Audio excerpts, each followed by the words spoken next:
नमस्कार. सासवड नगरपालिका निवडणुकीसाठी दिनांक 2 डिसेंबर 2025 रोजी मतदान प्रक्रिया पार पडलेली आहे. त्याचं काउंटिंग उद्या दिनांक 21 डिसेंबर रोजी होणार आहे.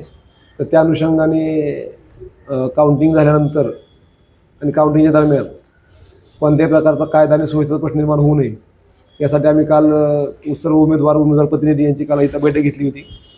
आणि जर आता आम्ही आपल्या माध्यमातून सर्वांना आम्ही आवाहन करतो की निवडणुकीचे निकाल काय जरी असले, हारजीत झाली तरीसुद्धा जे उमेदवार आहेत तर त्यांचे कार्यकर्ते आहेत त्यांनी शांतता बाळगावी. कुठल्याही प्रकारे कायदा सुव्यवस्था प्रश्न निर्माण होईल या प्रकारचं जर का वर्तन झालं तर त्याची गंभीर दखल घेतली जाईल. तसेच माननीय जिल्हाधिकारी साहेब यांच्या आदेशान्वये 37(1)(3) मुंबई पोलीस कायदा सध्या आपल्याकडे लागू आहे. तसेच आचारसंहिता पण लागू आहे. तर त्या अनुषंगाने उद्या कोणत्याही प्रकारची विजय मिरवणूक काढणे, DJ साऊंड सिस्टीम वगैरे ह्याला कोणत्याही प्रकारची परमिशन असणार नाही आहे. याबाबतसुद्धा आम्ही सर्वांना आवाहन करतो की आपण जसे मतदान प्रक्रिया जशी आपण शांततेत पार पाडलेली आहे तसंच उद्याचं जे काउंटिंग आहे ते सुद्धा आपण एकदम शांततेत म्हणण्यापेक्षा कायदा आणि सुव्यवस्था बिघडणार नाही याची भान ठेवून आपल्याला ते पार पाडायचं आहे.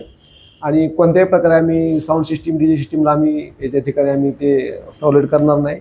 जे असे प्रयत्न करतील त्यांच्यावरती आम्ही कडक कायदेशीर कारवाई करू. आणि संघर्षाची भूमिका येणार नाही, येऊ नये यासाठी आम्ही काल एक समन्वय बैठक घेतली होती. सर्व त्याच्यावरती दोन्ही जे आहेत मेन 3-4 पक्ष आहेत सर्वांनी याच्यावरती सहमती दर्शवलेली आहे की साहेब अशा प्रकारचं कुठल्याही प्रकारचं वर्तन आमच्यावर होणार नाही, आम्ही आपल्या सूचनांचं पालन करू. त्या अनुषंगाने आम्ही सर्वांना आम्ही उमेदवार जे आहेत त्यांना आम्ही नोटीस पण दिलेल्या आहेत.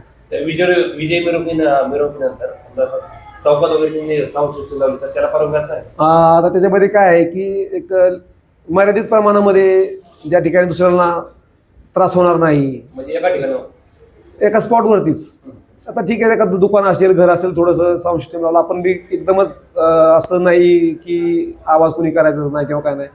एक कसं आहे की एक स्वतःचा आनंद व्यक्त करणे आणि दुसऱ्याला खिजवणे, दुसऱ्याला त्रास देणे, दोन प्रकार आहेत. एक स्वतःचा मला काय आनंद झाला, माझा आनंद थोडा सौम्य पद्धतीने साजरा केला, हरकत नाही. परंतु मी निवडून आणून तो हरलाय किंवा त्याचं काहीतरी केलेलं आहे तर त्याला खिजवण्यासाठी, जेणेकरून त्याला चिड येईल अशा प्रकारे त्याच्या घरासमोर जाऊन जे पराभूत उमेदवार असतील त्याच्या घरासमोर जाऊन किंवा कार्यकर्ते असतील, नेते असतील, त्यांच्या घरासमोर जाऊन मुद्दामून वाद्य वाजवणे, गुलाब उधळणे, फटाके लावणे अशा गोष्टी आपण पूर्णपणे अजिबात सहन करणार नाही ह्याच्यामध्ये. जे आणि महत्त्वाचं म्हणजे आम्ही जवळपास 150 बंदोबस्त आपण लावणार आहे. म्हणजे पोलीस, होमगार्ड, बाहेरचा पण बंदोबस्त आपण मागवलेला आहे, दिलेला बंदोबस्त आहे. जसं आपण निवडणुकीच्या काळामध्ये मतदानाच्या वेळेस आपण सेक्टर नेमले होते त्या पद्धतीने आम्ही सेक्टर नेमलेले आहेत. कंटिन्युअस पेट्रोलिंग चालू असेल. ज्या ठिकाणी शहरामध्ये मेन ठिकाणं आहेत, जे मेन नेते आहेत, कार्यकर्ते आहेत, त्या ठिकाणी जास्त संघर्ष होता किंवा काय अशा ठिकाणी आपण फिक्स पॉईंट नेमलेले आहेत. म्हणजे पोलीस प्रशासन पूर्णपणे तयार आहे. जे कार्यकर्ते समजा असं यस सर काय म्हणले, जे कार्यकर्ते असं जाणून बुजून करणार असेल तर त्यांना तुम्ही काय आव्हान करता? असे कुणी करू नये आणि कायद्याला कुणी आव्हान करू नये. जर कोणी कायद्याला आव्हान करेल त्या ठिकाणी वैदिक कुमार कदम म्हणून तिथं भूमिका नसणार आहे, तर ते पोलीस निरीक्षक, सासवड पोलीस स्टेशन ही भूमिका असणार आहे. आणि ह्या अनुषंगानं कायदा सुव्यवस्था राखण्यासाठी जी काही भूमिका घ्यावी लागेल त्यावेळेस आम्ही निश्चितपणे घेऊ. आपण जे आहे आता ट्रॅफिक डायव्हर्जन जे आहे आपलं, जे नगरपालिका भवन जे आहे, नगरपालिका भवन मेन रोडलाच आहे. नगरपालिकेसमोरचा जो रोड आहे तो आपण पूर्णपणे निर्मूल ठेवणार आहे. जे 2-3 मेन पक्ष आहेत त्यांना आपण वेगवेगळ्या जागा आपण ठरवून दिलेल्या आहेत. एक नगरपालिका त्या साईडला आणि एक अलीकडे के पेढा त्या ठिकाणी. आणि मधलं जे ट्रॅफिक आहे ते आता जे दिवेवरून जे ट्रॅफिक येणार आहे ते सासवड बस स्टँड त्यापासून आपण खाली सोनर रोडनं आपण ह्या ठिकाणी पंचायत समिती समोर इथं आपण काढणार आहोत. आणि इथून जे असेल ते आपण इथून असं अमर चौक वगैरे ते वरून हा मधला जो मार्ग आहे तो आपण बंद ठेवणार आहोत. म्हणजे काउंटिंगची ज्यावेळेस असेल त्यावेळेस, जेणेकरून कोणाला कसल्याही प्रकारची अडचण येऊ नये.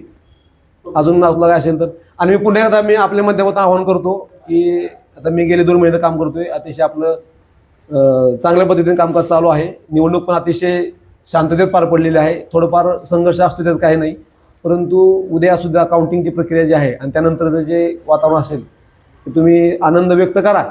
पण दुसऱ्याला खिजवण्यासाठी असं कायद्याने सोयीचा प्रश्न निर्माण होईल अशा पद्धतीने जर का आपण काही गोष्टी कोणी कार्यकर्त्यांनी केल्या तर त्याला आम्ही त्या गंभीरपणे आम्ही त्या गोष्टी घेऊ आणि कायदेशीर कारवाईवरती करू. धन्यवाद.